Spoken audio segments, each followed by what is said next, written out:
Holmes examined the broken jar that belonged to Finley's tenant. I wonder what this substance is. I don't recognize the odour. Formalin, Watson. This jar contained formalin. Interesting, don't you think? I've been waiting for something for days. Just the tiniest bit of news that would make sense of this whole matter. But there's nothing, neither from the press nor the police. Unless Aberline is holding on to some information without realizing its importance, which is quite possible. It is time for you to return to the police station in Whitechapel, Watson. And didn't you tell me that you had a matter to take care of it? Take advantage of it to learn more about this pill and its contents. Ah, but Holmes, it's late, and spending another night in this district is hardly my idea of entertainment. I know, Doctor, but we don't have any choice. Time is against us. Take your pistol in case you run into any troublesome characters. Fine, as you wish, Holmes.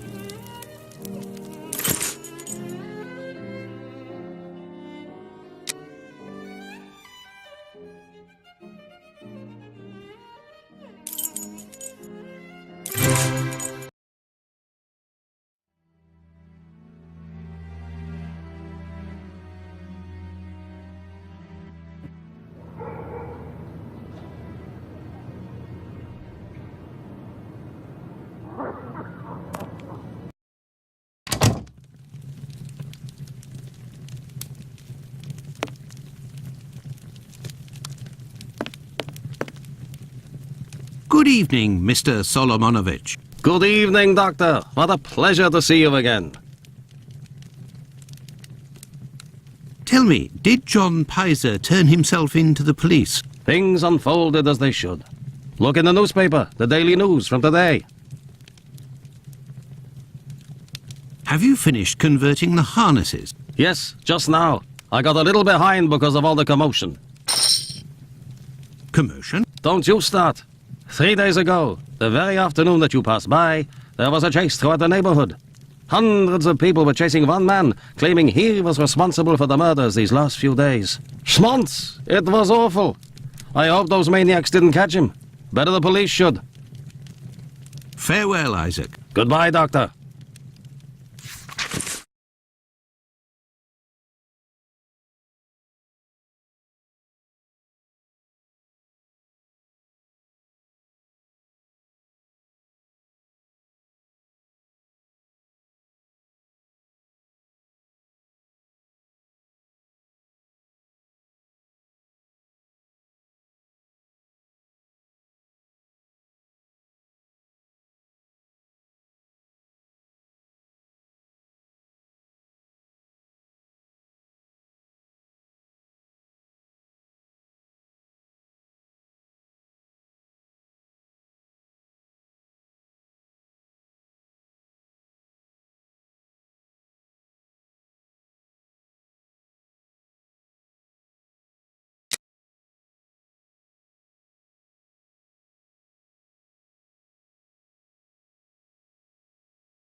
Good evening, Dr. Gibbons. Dr. Watson.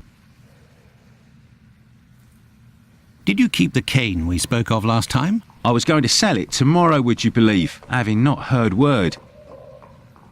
Here are your harnesses, Doctor. They are top quality, I'd say. Definitely worth the price of this walking stick.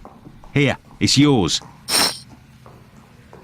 you have any formalin here?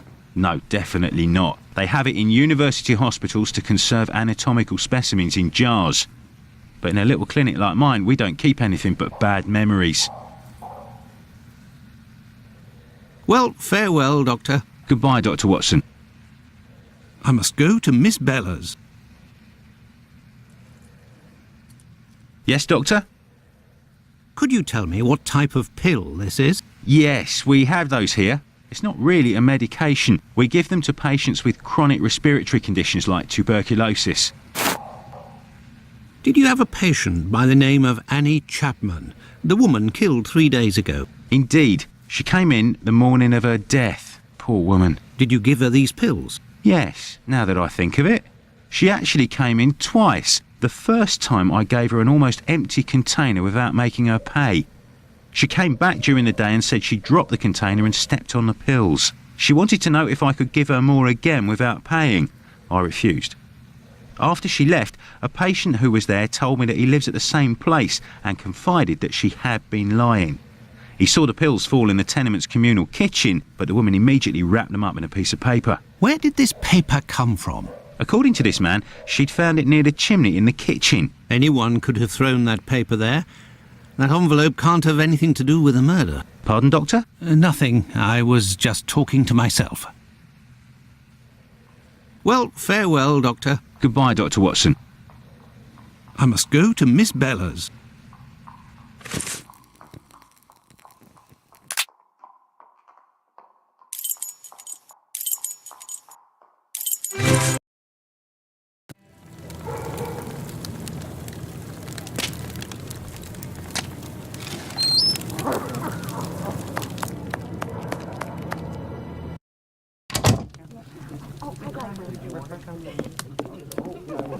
Can I get a refill, please? Good evening, ma'am. Your door was open. Isn't that a little dangerous? Hello, Doctor. Don't worry, if the looks of anyone who enters doesn't please me, me and my pistol know how to convince them to leave. I found the cane that was stolen from your client. Here it is. Doctor, you are a real saint, I can see that. I'll finally be able to present my bill to this damned painter. If by chance you see him, tell him that a little surprise awaits him here. You told me you would give me some information on this Dr. Tumblety. Agreed. He's a Canadian or an American. He parades from time to time through the neighbourhood in a 50-guinea suit and acts like a doctor. But for business, he isn't worth it. This damn Yankee hates women. The few times that he was approached by the girls, he spit on them, all the while hurling insults. It would seem that he was hunting for the bad boys. He's looking for trouble, that animal. Does he frequent any pub in particular? Aye, the Wasp's Nest on Burner Street, I think. A seedy spot even by our standards. Can I get a refill, please? Do you happen to know Annie Chapman, the poor woman who was killed 3 days ago? Dark Annie? Poof. Like all the drifters in the area, I've seen her once or twice. With respect to the dead, Annie really was the bottom of the barrel. What do you mean? Well, in our profession, the pretty young ones go out when night has barely fallen and don't have a problem finding takers. But poor girls like Annie or Polly Nichols, who aren't as tender and are often sick, sometimes trudge around for a whole night in the cold and the rain before landing a client. And that doesn't help their appearances either. They don't have much choice about paying for a bed for a few hours, a glass of gin or a hot meal. How terribly sad.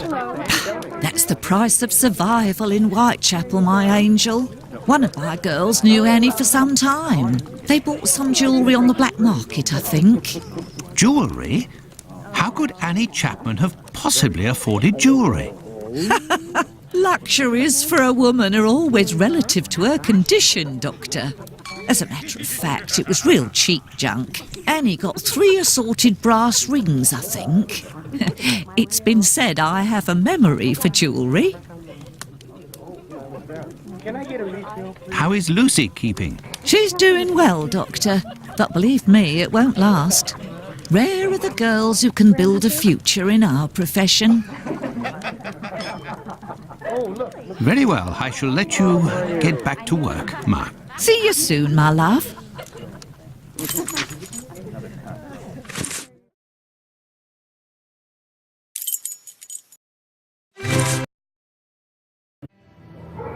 The Wasp's Nest.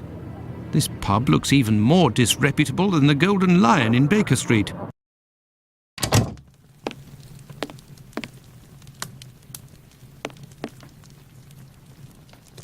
Good evening, sir. It'll be the coup of my career, Governor said. Ha! You'll make loads of doss of the paper, he said. You're a journalist? That's so. Tom Bulling at your service. The Whitechapel ferret, the wizard with the scoop. You don't appear to be in a state to write anything, my friend. You're mistaken. Whiskey passes through the blood and turns into ink. Simple. You see, mugs and inkwells are all the same. Don't you think you should settle your tab and go home? My red ink? Where's my red ink? I won't even pay half a halfpenny if they don't return my red ink. It's my blood you hear. Very well, I'll be on my way.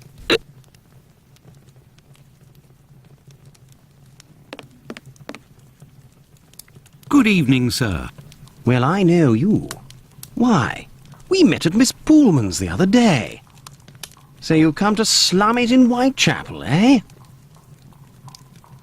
Do you know Dr. Tumblety, a Canadian or American chap, quite an extravagant dresser, frequents this pub now and then?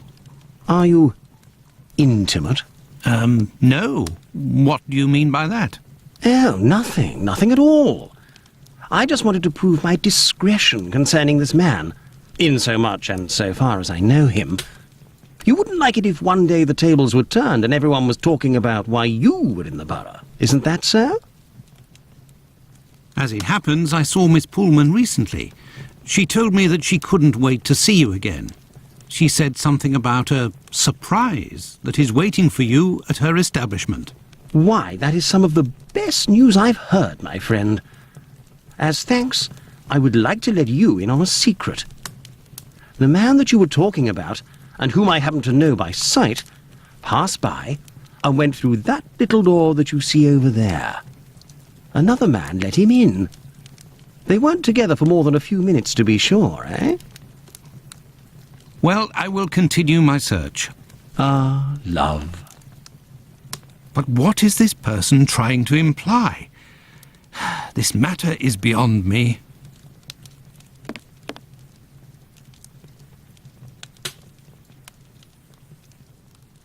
Greetings, my good man. Could I have a pint?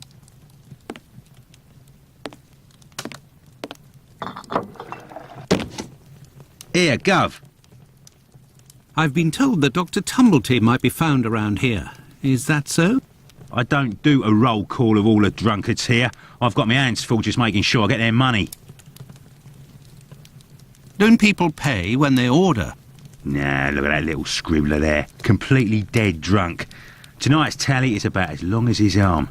If he skips out, I'll be in for a guinea almost.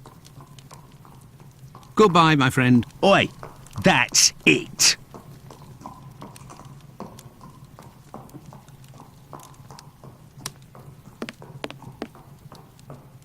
This is the sink where the barmaid puts the glasses to soak. Look, red ink. What's that doing here? The bottle is closed. There must still be some ink inside, and it looks like a glass. The barmaid must have put ink into the sink by mistake. Right, do I get in your way? Me? If you'll excuse me, sir. Hey, you can't go in there. It's private. Got it?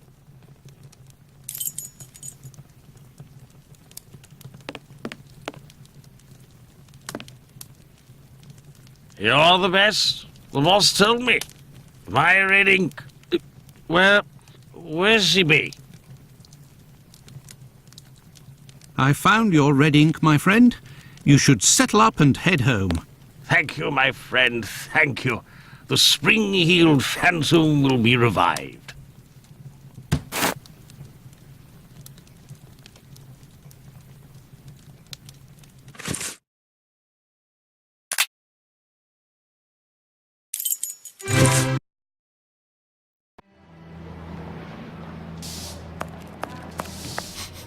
There is a strong smell of gas. It seems to be coming from the abandoned building. Good evening, Finlay. How are you? Oh, good evening, Doctor. So. And you? It smells of gas here. You might say, Doctor. Without wanting to speak ill of the force, I have to wonder if the police are up to something. What do you mean? Well, I was outside yesterday evening when the light went out at my place, and a gas smell came from the abandoned building across from my place.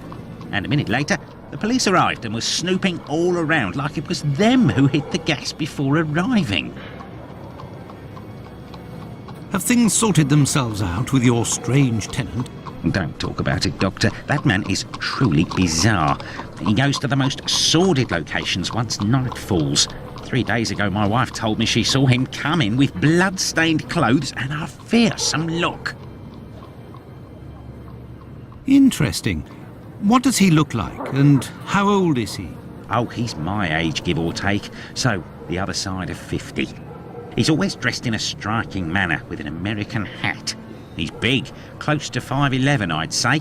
He has a strange voice, not just his accent, see, his voice. Very well. Goodbye for now, Finlay. Goodbye, Doctor. Now then, let's go to the police station.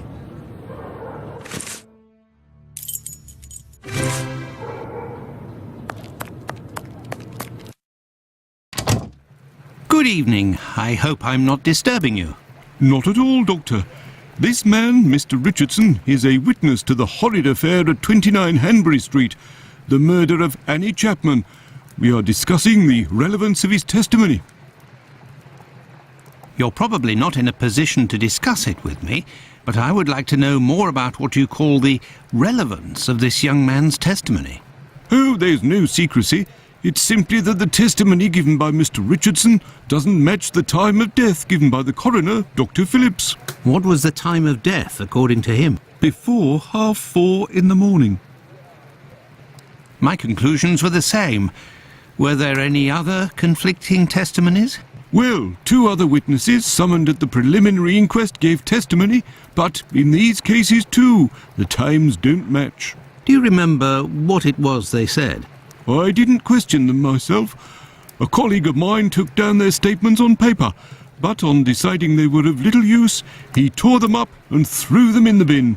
There's no point in being bogged down with useless paperwork. I will take my leave, Humphreys. Goodbye, Doctor.